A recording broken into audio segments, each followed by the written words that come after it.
Halo, selamat pagi anak-anak. Apa kabar? Ibu berharap kalian semua dalam keadaan sehat ya.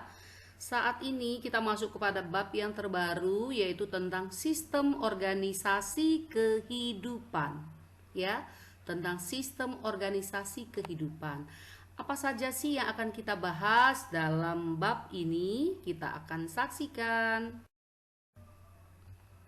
Nah, adapun tujuan pembelajarannya adalah semua siswa dapat menjelaskan pengertian sel, jaringan, organ, dan sistem organ. Yang kedua, siswa dapat menjelaskan perbedaan sel hewan dan tumbuhan. Yang ketiga, siswa dapat menjelaskan bagian-bagian sel dan fungsinya. Yang keempat, siswa dapat menjelaskan macam-macam jaringan dan fungsinya, baik jaringan pada hewan dan tumbuhan. Yang kelima, siswa dapat menjelaskan macam-macam organ pada tumbuhan dan fungsinya. Yang keenam, siswa dapat juga menjelaskan macam-macam organ pada hewan. Yang ketujuh, siswa dapat menjelaskan macam-macam sistem organ pada hewan. Nah, baiklah kita akan memulainya. Kita mulai dari sel ya. Nah, yang pertama, apakah itu sel? Nah, kita tahu bahwa makhluk hidup itu ya, makhluk hidup itu dibangun oleh beberapa sistem organ dan setiap sistem organ terdiri dari beberapa organ dan tiap organ dibangun oleh jaringan dan jaringan dibangun oleh sel. Jadi bagian terkecil yang menyusun tubuh makhluk hidup adalah sel ya. Jadi sel itu adalah satuan unit terkecil yang membangun tubuh makhluk hidup. Jadi istilahnya seperti ini. Misalnya kita bangunan ya, misalnya suatu rumah atau bangunan. Nah, sel itu seperti misalnya sebuah batu bata ya, misalnya pasir, misalkan semen. Nah, itulah kira-kira sel tersebut. Jadi bagian yang terkecil yang membangun tubuh makhluk hidup. Jadi tubuh makhluk hidup baik hewan, manusia dan tumbuhan itu juga dibangun oleh bagian yang terkecil yaitu namanya sel. Nah, sel ini ditemukan oleh ahli yang bernama Robert Hooke. Nah, makhluk hidup yang ada di muka bumi ini ada yang bersel satu, ada yang bersel banyak. Yang bersel satu misalnya bakteri ya, itu disebut uniseluler ya atau monoseluler. Sedangkan yang bersel banyak yaitu multiseluler. Nah, bagian-bagian sel ya, ada 3 bagian sel. Yang pertama itu membran plasma atau selaput. Nah, jadi membran plasma ini dia paling luar ya. Yang namanya bagian paling luar berarti dia yang ngatur nih keluar masuknya zat ke dalam sel ya. Yang kedua, sitoplasma, itu cairan yang ada di dalam sel itu. Dan di dalam sitoplasma itu banyak terdapat organel sel. Organel sel itu apa aja? Ada ribosom, ada mitokondria, ada endoplasma dan kompleks Golgi. Ribosom itu untuk apa? Ribosom itu berperan untuk tempat sintesis protein.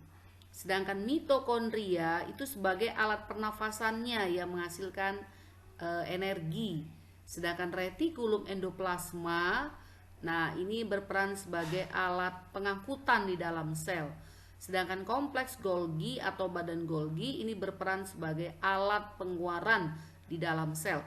Jadi organel-organel sel inilah yang terdapat di dalam sitoplasma ya. Jadi jangan lupa. Nah, bagian sel yang ketiga yaitu inti sel.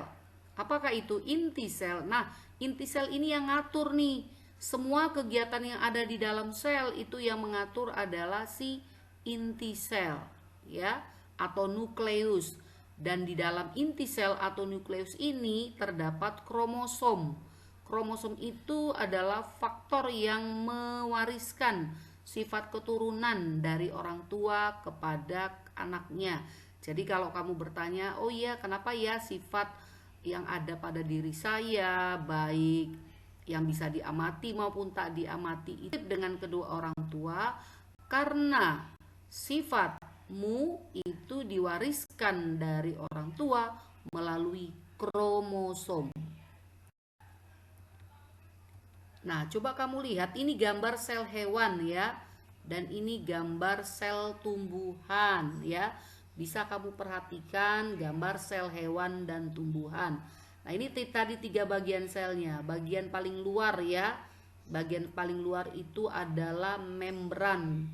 Nah, ini juga ya. Nah, ini membran plasmanya ya. Ini membran plasma, ini bagian luar yang ngatur keluar masuk. Kemudian di dalam ini ya cairannya ya, atau sitoplasma.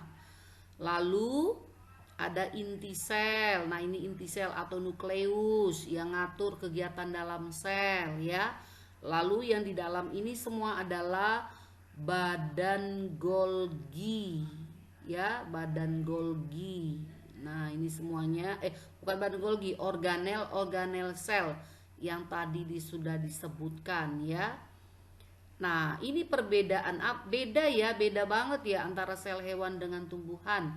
Dari segi bentuknya juga beda. Kalau sel hewan itu bentuknya seperti oval ya, sedangkan ini persegi ya, jadi berbeda ya. Nah, apa bedanya lagi? Nah, lihat di sel tumbuhan itu ada kloroplas. Ini yang menghasilkan klorofil, sedangkan hewan dia tidak punya ya. Lalu apalagi bedanya?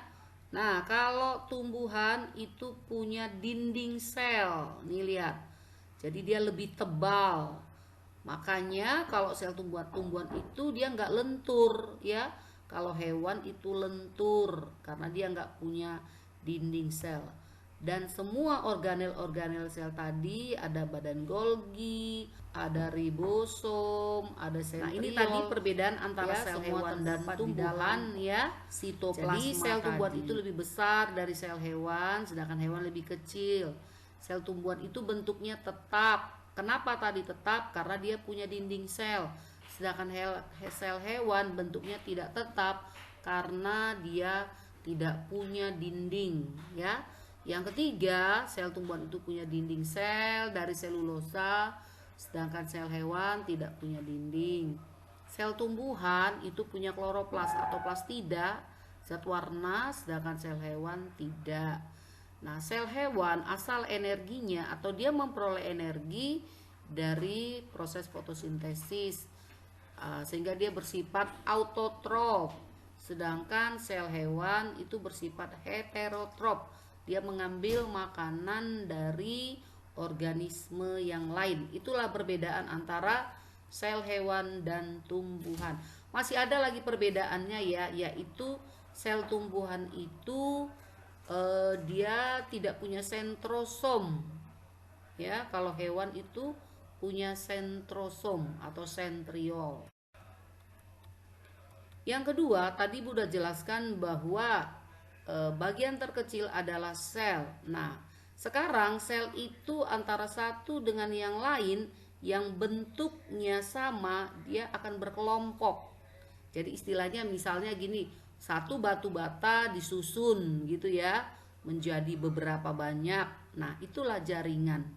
Jadi jaringan itu kelompok sel yang bentuk dan fungsi sama. Nah, jaringan pada tumbuhan ya.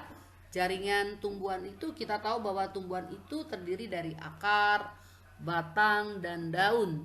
Nah, tentu akar ini juga terdiri dari jaringan ya. Jaringan apa aja yang terdapat pada akar? Nah, lihat. Ini gambar dari akar dikotil dan monokotil. Nah, bisa kamu lihat ada jaringan epidermis. Epidermis ini jaringan pelindung. Ada korteks, ada endodermis, ada xilem, ada floem. Nah, xilem atau pembuluh kayu ini gunanya untuk ngangkut air. Untuk ngangkut air dan garam mineral dari akar ke daun.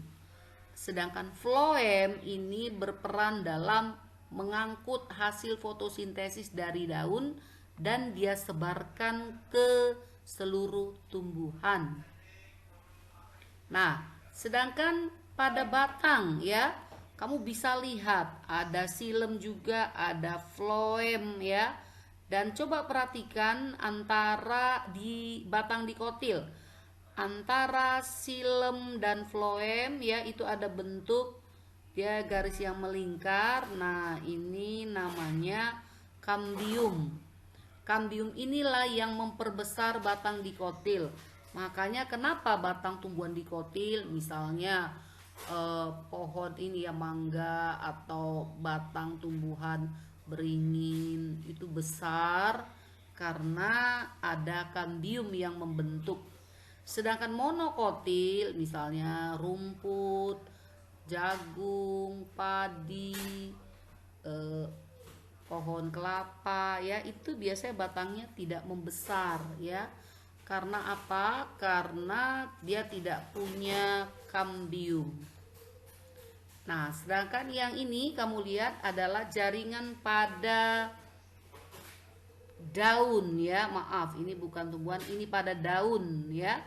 Jaringan pada daun itu, nah kamu lihat, ini ada palisade ya. Palisade ini tempat berfotosintesis nih di sini. Ini tempat berfotosintesis ya, jaringan palisade. Jadi palisade dan spon ini termasuk mesofil ya, jaringan mesofil. Jadi jaringan palisade ini sama dengan jaringan tiang. Nah, dia sini dia berperan sebagai tempat berfotosintesis. Sedangkan jaringan spons, nah ini berperan sebagai cadangan makanan dan cadangan air. Sedangkan yang ini adalah jaringan floem ya, yang menyebarkan fotosintesis. Sedangkan yang hijau ini jaringan xilem yang ngangkut air dan garam mineral. Lalu ini ada stomata ya, stoma. Nah, inilah melalui stomata inilah keluar masuknya udara. Jadi proses pernafasan dan juga proses mengambil oksigen dan ketika dia proses mengambil CO2 ketika berfotosintesis dan juga keluar masuknya udara melalui stomata ya. Sedangkan pada hewan bisa kamu lihat, nah ini adalah jaringan tulang rawan. Perhatikan gambarnya ya. Nah, ini jaringan tulang keras. Nah, ini jaringan ikat dan ini jaringan darah dan getah bening. Selanjutnya kalian lihat gambar ini bahwa suatu makhluk hidup itu terdiri dari banyak jaringan. Jaringan otot, epitel, tulang rawan, jaringan lemak, jaringan saraf, jaringan tulang, dan jaringan darah. Nah, ini contoh jaringan darah ya. Terdapat keping-keping darah dan juga plasma darah. Lalu ini adalah gambar dari jaringan saraf ya. Perhatikan yang membentuk jaringan saraf ini yang meneruskan rangsangan. Sedangkan jaringan darah itu yang mengangkut ya, mengangkut makanan, mengangkut oksigen, hormon, zat sisa di dalam tubuh kita. Lalu ini jaringan otot ya. Jaringan otot itu ada 3. Jaringan otot yang ada di jantung namanya otot jantung. Jaringan otot yang ada di rangka namanya otot lurik atau otot rangka. Dan jaringan yang terdapat di dalam organ tubuh bagian dalam yaitu dibangun otot polos ya. Ini jaringan otot. Nah, apa sih organ itu? Nah, organ itu adalah beberapa jaringan yang berbeda bekerja sama menghasilkan fungsi yang sama ya. Contoh, organ mata kita fungsinya adalah untuk melihat ya. Organ mata kita fungsinya untuk melihat. Mata itu bisa mendapatkan rangsangan, berarti ada jaringan saraf. Lalu organ mata juga bisa bergerak ya, ke kanan, ke kiri, ke atas, ke bawah. Berarti ada jaringan otot yang menggerakkan, dan dia juga mendapatkan makanan atau nutrisi, berarti ada jaringan saraf, jaringan darah. Jadi beberapa jaringan yang berbeda bekerja sama, nah itu menghasilkan fungsi yang sama. Seperti mata tadi, satu organ mata dibangun oleh banyak jaringan. Nah ini contoh ya, organ-organ dalam tubuh. Ada hati, ada pankreas, ada lambung, ada usus besar, usus kecil ya. Nah ini contoh dari jantung, fungsinya untuk memompa darah. Nah ini paru-paru sebagai alat pernapasan kita, dan hati sebagai alat untuk menawarkan racun.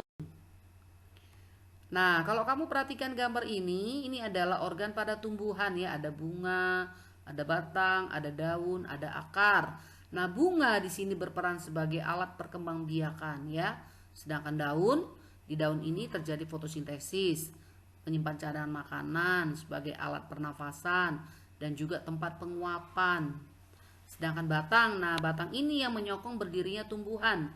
Coba bayangkan kalau nggak ada batang ya, maka tumbuhan akan tidak bisa berdiri tegak ya.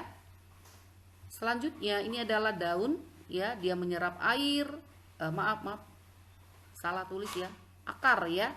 Akar dia menyerap air, unsur hara, menegakkan tumbuhan dan sebagai alat pernafasan dan juga sebagai alat perkembangbiakan. Nah, tadi kita udah membahas organ. Selanjutnya, sistem organ. Jadi beberapa organ bekerja sama, membentuk fungsi sama dan membentuk suatu kesatuan. Ya.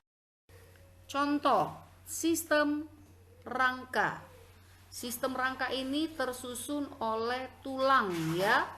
Ada tulang rawan, ada tulang keras. Sistem peredaran darah. Sistem peredaran darah ini dibangun oleh organ jantung ya. Organ jantung dan pembuluh darah.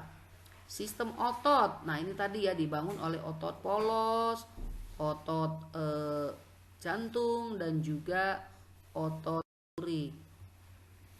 Sistem saraf. Nah, ini dibangun oleh organ apa saja?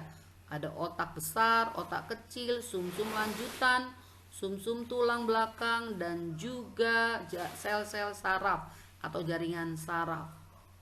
Dan sistem pernafasan ya, ada dari hidung, kemudian tenggorokan, lalu paru-paru. Nah, ini yang membentuk. Dan masih ada lagi ya, yaitu sistem pencernaan yang tadi ya. Sistem pencernaan itu ada mulut, kerongkongan, lalu ada mulut, kerongkongan, lalu lambung dan seterusnya. Ini yang membentuk sistem pencernaan. Jadi di dalam tubuh makhluk hidup itu terdiri dari beberapa sistem organ. Misalnya dari salah satu sistem itu terganggu, maka akan mengganggu juga sistem yang lain.